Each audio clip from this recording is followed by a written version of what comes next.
एक बार भगवान बुद्ध अपने शिष्यों के साथ बैठकर उन्हें कुछ समझा रहे थे। इतने में ही वहां अजातशत्रु पहुंचते हैं और बुद्ध से कहते हैं, हे बुद्ध, जब से मैं तुम्हारा अनुयायी बना हूँ तब से सभी लोग मेरे सीधेपन का बहुत फायदा उठाते हैं। आपका अनुयायी बनने से पहले लोग मुझसे बहुत डरते थे, क्योंकि तब मैं बहुत क्रूर था और किसी को भी मृत्युदंड देने में क्षण भर का भी समय नहीं लगाता था। आपका अनुयायी बनने के बाद अब मेरा मन इन कामों को करने को तैयार नहीं होता है और मैं सभी लोगों को प्रेम देना चाहता हूँ, परंतु कुछ लोग इस बात का गलत फायदा उठा रहे हैं और इससे मेरी प्रजा को बहुत खतरा है। मेरे शासन में बहुत दिक्कतें आ रही हैं। अब आप ही बताएं कि मैं क्या करूं। तब बुद्ध उसे एक कहानी सुनाते हैं। एक बार एक भिक्षु एक गांव से गुजर रहा था। उस गांव में एक बहुत बड़ा पीपल का वृक्ष था। चलते चलते भिक्षु बहुत थक गया था। उसने सोचा कि उस वृक्ष के नीचे थोड़ा आराम कर लिया जाए। वह वहां पहुंचा ही था कि कुछ लोग उसे रोक देते हैं और भिक्षु से कहते हैं कि वहां एक बहुत जहरीला सांप रहता है। उसने बहुत से लोगों को डस लिया है। वह इतना खतरनाक है कि जो भी उसके सामने आता है वो उसे जिंदा नहीं छोड़ता। भिक्षु मुस्कुराता है और कहता है, एक दिन तो सभी को मरना है। अगर मुझे आज ही मरना होगा तो इसमें कौन सी बड़ी बात है। आप मेरी जरा भी चिंता ना करें और मुझे आज्ञा दें।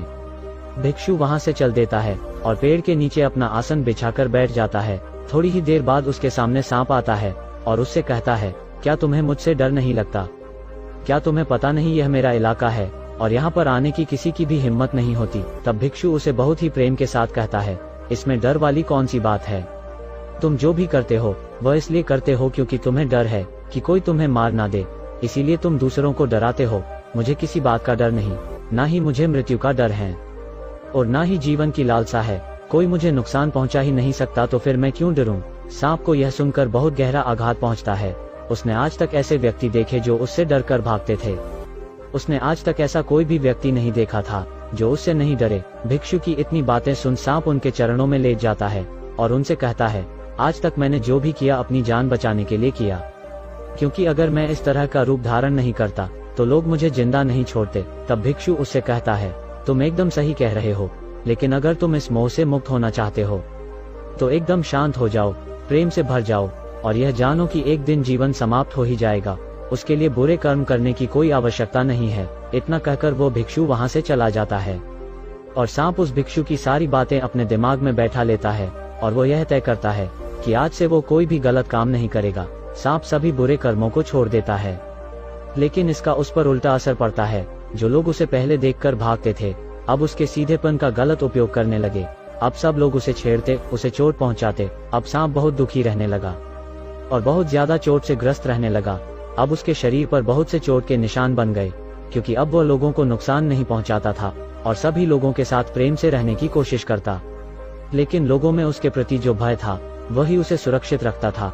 कुछ दिनों बाद वह भिक्षु फिर से उसी पेड़ के नीचे आता है और वहां अपना आसन बिछाकर बैठ जाता है और उस सांप को देखकर बड़ा आश्चर्यचकित होता है कि पहले सर्प की क्या स्थिति थी, लेकिन अब सर्प की क्या स्थिति हो गई है और वह उस सर्प के लिए बहुत चिंतित भी होता है।